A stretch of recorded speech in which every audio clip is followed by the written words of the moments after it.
Papa Pío XII redactara una carta pública de agradecimiento a Evita por su generosidad manifiesta con todos los pobres del mundo.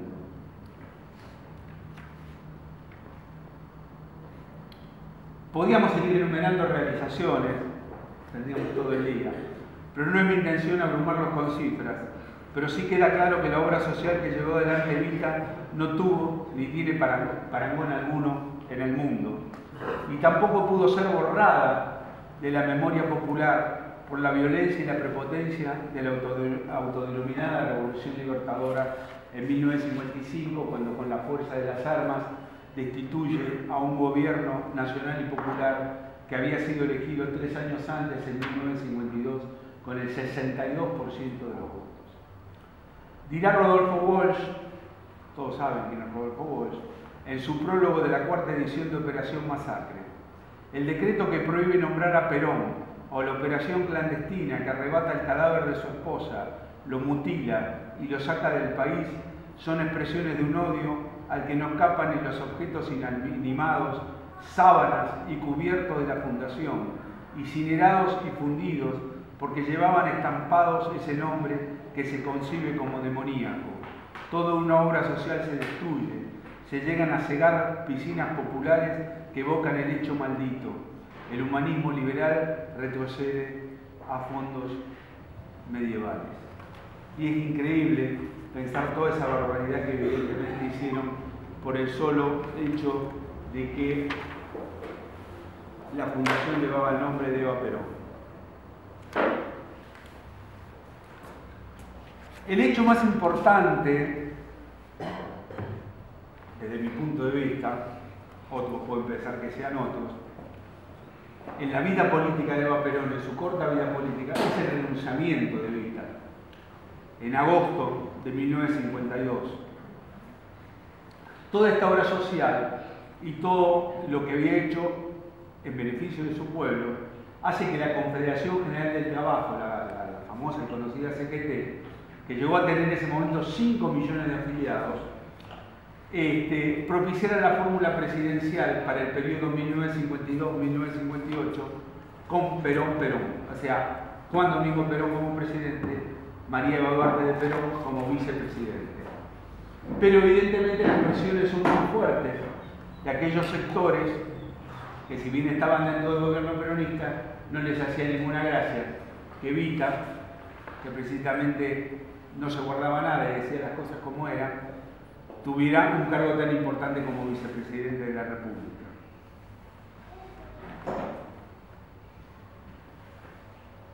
El 17 de octubre del 45, yéndonos un poco atrás, fue el comienzo del ascenso de las masas en la Argentina. Recuerdan, fue la fecha que se recuperó Perón y se lo llevó triunfante a la Plaza de Mayo y empezó esa relación hermosa entre Perón y su pueblo. Después, el triunfo electoral del 24 de febrero del 46 dio el andamiaje necesario para profundizar esa revolución. Y la reforma de la Constitución Nacional, acordada en 1949, permite la reelección presidencial. Se debate quién será el compañero de la fórmula de Perón, como les dije, y para esa coyuntura histórica hay solamente 2 organismos que pueden movilizar a las masas: el Partido Peronista Femenino, que era muy importante, y la Confederación General del Trabajo, que, como ya les conté, llegó a tener 5 millones de trabajadores. Ambos tienen acceso directo y una empatía muy fuerte con Evita. El secretario general de la CGT, José Gregorio Espejo, a quien tuve la suerte de conocer y se murió pobre, sin un solo peso, no robó un solo peso como funcionario público, le ofrece el cargo a la esposa del general Perón. Y Evita le dice: no, yo no, para eso no, muchachos, no sirvo. Será la respuesta de Evita.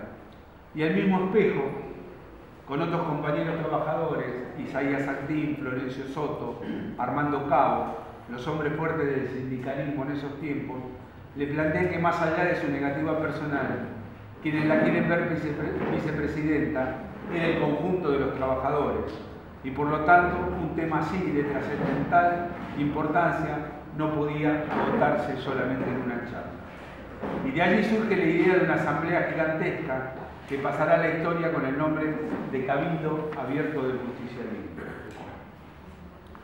El 22 de agosto de 1951 el pueblo peronista devolvió el lugar de la concentración, que fue la avenida 9 de Julio, que estuvo repleta con sus dos paralelas, Cerrito y Carlos Pellegrini, de donde se levantaba el escenario, puesto en el Ministerio de Obras Públicas, que todavía está ahí en la calle Moreno, y hasta la avenida Córdoba era un mar de gente, impresionante realmente. Fue un día primaveral, dicen los periodistas de la época. La avenida 9 de Julio se convirtió en un gigantesco parque donde mujeres, hombres y niños de todo el país esperaron la hora de la proclamación con esa inocente y pura alegría que sabe ponerle a las cosas la gente llana de nuestra tierra. Allí se durmió desde el día anterior, se bailó, se comió y se cantó en medio de una confraternidad que no pasó desapercibida para los cronistas porteños. Evita reconocería ese fervor en una parte de su discurso que dio a posteriori, cuando dijo, y tal cual son las palabras de Evita: mi general, aquí, en este magnífico espectáculo, vuelve a darse el milagro de hace 2000 años. No fueron los sabios, ni los ricos, ni los poderosos los que creyeron, fueron los humildes. Ricos y poderosos han de tener el alma encerrada por la avaricia y el egoísmo. En cambio, los humildes, como viven y duermen al aire libre, tienen la ventana del alma siempre expuesta a las cosas extraordinarias. Entre la muchedumbre llamó la atención la gran cantidad de ancianas presentes. Seguramente habían esperado toda su vida la justicia social que ahora en plenitud las alcanzaba ya con la cabeza cana. Estarían a la par del resto de los convocados 15 horas a la intemperie, a la espera de ver a sus líderes. El sentir y espíritu imperante que se palpaba lo dio una de estas mujeres cuando se descompuso y quisieron ponerla a la sombra y auxiliarla. Se opuso terminantemente, acompañando la decisión con esta frase: si Eva Perón no acepta, no importa morirse. Y si Eva Perón acepta, ya puede uno morirse tranquilo. En el palco estarían solamente Perón, Evita y el secretariado de la CGT. Este último le pidió que aceptara la candidatura, ya que era el deseo del pueblo que ella, junto al general Perón, tomara parte del Ejecutivo en las grandes determinaciones de la Revolución Peronista. Hablaron durante 6 horas. Era una mansadora, ¿no? La masa primero tratando de convencer. Evita con Perón, Evita con Perón, gritaba. Y luego enfervorizada exigiendo que acepte el alto cargo. Contestación, contestación. Ella dando sus razones que la mejor manera de servir a su pueblo era desde su puesto de lucha y no rodeada de laureles y honores que le recortarían su eficacia. Pidió tiempo para contestar y se levantó el acto sin respuesta. En el centro de ese diálogo, por momentos dramáticos, estaba la génesis de un peronismo, enemigo acérrimo de la oligarquía y el imperialismo. Lo reafirmó la propia Evita en una parte de ese discurso que dio. Y saben que la oligarquía, que los mediocres, que los vendepatrias todavía no están derrotados y desde sus guaridas asquerosas atentan contra el pueblo y contra la nacionalidad. Eso lo dijo Evita por cadena nacional y por radio. Yo imagino si Cristina hubiera dicho la mitad por la radio, lo que hubiera dicho Clarín o La Nación. Pero bueno, eran nuestras épocas. Es que más allá de lo fáctico, de lo circunstancial, del momento, estaba claro para cualquier analista político que por diferentes razones, oligarcas, burócratas y militares se oponían a su vicepresidencia. Y como se vivió trágicamente 4 años más tarde, en 1955, las masas, aparte de su número, no contaban con la organización necesaria para parar un golpe militar como trágicamente se dio. Y 9 días más tarde, a través de un mensaje radiofónico, Eva Perón, al borde de las lágrimas, renunció a la candidatura ofrecida y sería el primer revés para las masas peronistas, pero no el último, desgraciadamente. Y así nos sorprende la muerte de Evita el 26 de julio de 1952 a las 20:25 horas de un sábado. Tenía 33 años el país se paralizó en su conjunto. Piensen la muerte de Néstor, corregida y aumentada 5 veces, como para que tengan una idea. El llanto y la congoja invadió Buenos Aires y hasta el último rincón de la Argentina. El gobierno declaró duelo nacional por 10 días consecutivos. Algunos resentidos festejaron su deceso y escribieron en las paredes: "Viva el cáncer". Pero el dolor popular fue extraordinario. El velatorio de Evita en el Ministerio de Trabajo duró 2 semanas. Una interminable fila de hombres y mujeres comenzó a ocupar la Avenida de Mayo y estaban decididos a soportar no menos de 10 horas de plantón para despedir a Evita. Cubiertos con paraguas, impermeables o simples diarios, esperaban en la calle, pegándose a las paredes cuando se descargaba el aguacero que no paró en ningún momento. Se calcula que más de 200.000 personas desfilaron frente al féretro. Coronas y palmas llegaban al lugar y tapaban los frentes de los edificios que quedaron cubiertos por flores. No literalmente, sino realmente. Las paredes no se veían por las coronas de flores. Centenares de dolientes se desmayaban día a día, vencidos por el cansancio y el sueño. Muchas mujeres y ancianos debieron ser asistidos en la misma capilla ardiente.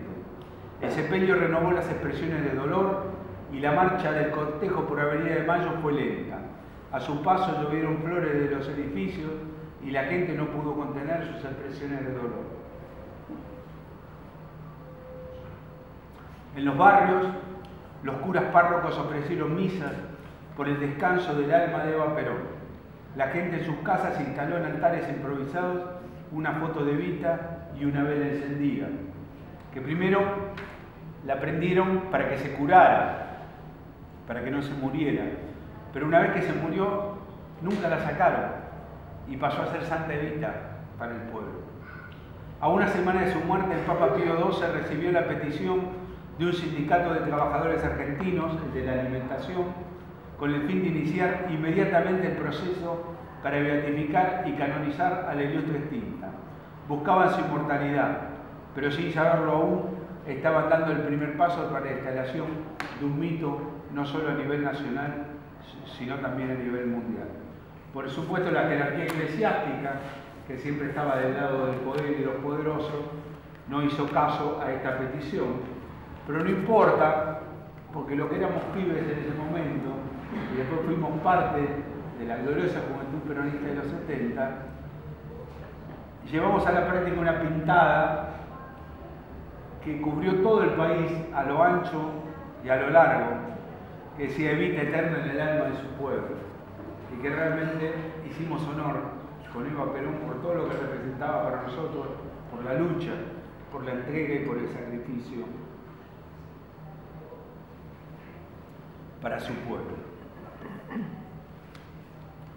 Ya concluyendo,